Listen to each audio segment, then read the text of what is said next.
Hello everyone, welcome to the another episode of Magic Hands of Deepa. എന്തൊക്കെയുണ്ട് വിശേഷം? പിന്നെ എല്ലാവർക്കും എൻ്റെ ഹൃദയം നിറഞ്ഞ നവരാത്രി ആശംസകൾ. അപ്പം നമുക്ക് വീഡിയോ തുടങ്ങിയാലോ?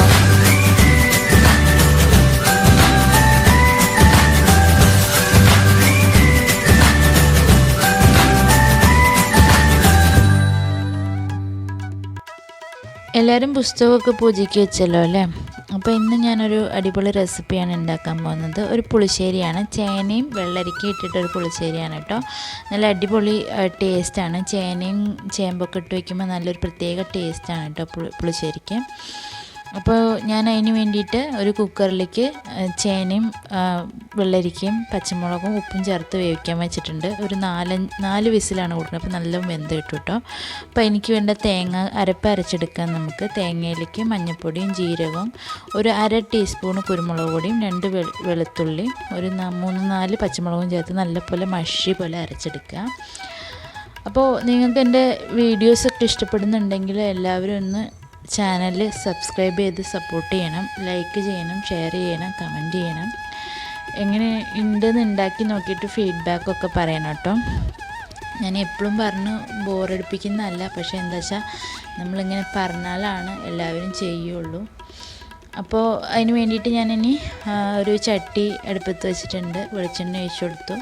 പിന്നെ നമ്മൾ കടുകും ഉലുവയും കൂടി ഇട്ട് കൊടുത്തു, കറിവേപ്പില ഇട്ട് കൊടുത്തു. അപ്പോൾ ഇതെല്ലാം നല്ലപോലെ മൂത്തതിന് ശേഷം നമ്മൾ അരച്ച് വെച്ചിരിക്കുന്ന തേങ്ങാരപ്പ് അതിലേക്ക് ചേർത്ത് കൊടുക്കുകയാണ്. അപ്പോൾ തേങ്ങാരപ്പ് ചേർത്തിട്ട് നല്ലപോലെ ഒന്ന് ഇളക്കി യോജിപ്പിക്കുക. ഒന്ന് ആ എണ്ണ കിടന്നിട്ട് അരപ്പ് ഒന്ന് പെട്ടെന്നൊന്ന് മൂത്ത് കിട്ടിക്കഴിഞ്ഞാൽ നമുക്ക് പിന്നെ മോരുകറി നല്ല ടേസ്റ്റി ആയിട്ട് കിട്ടും കേട്ടോ. അപ്പോൾ ഇനി നമുക്കതിലേക്ക് വേവിച്ച് വെച്ചിരിക്കുന്ന കഷ്ണങ്ങൾ ചേർത്ത് കൊടുക്കാം.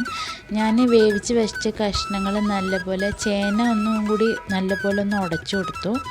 ചേന അങ്ങനെ പെട്ടെന്ന് വേവുന്ന ചേന അല്ലായിരുന്നു. അപ്പോൾ ഞാനൊന്നും കൂടി നല്ലപോലെ ഒന്ന് ഉടച്ചു കൊടുത്തിട്ടുണ്ട്.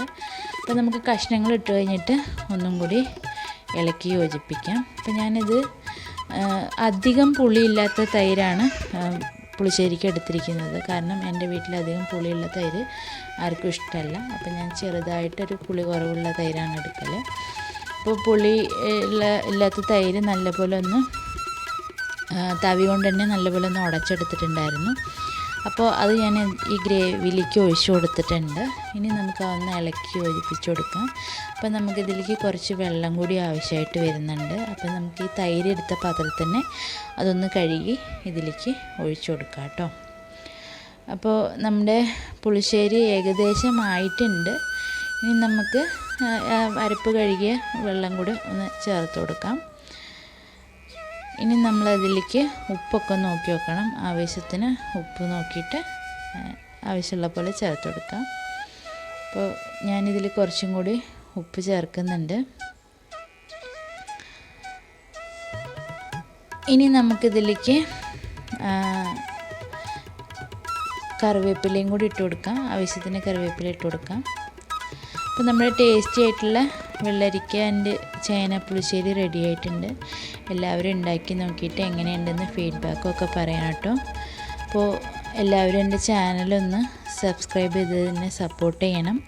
ഇതിലും നല്ലൊരു വീഡിയോ ആയിട്ട് നമുക്ക് അടുത്ത എപ്പിസോഡിൽ കാണാം. എല്ലാവർക്കും നവരാത്രി ആശംസകൾ. നമുക്ക് അടുത്ത വീഡിയോയിൽ കാണാം കേട്ടോ. അതുവരെ എല്ലാവരും സന്തോഷമായിട്ടിരിക്കുക. Thank you for watching.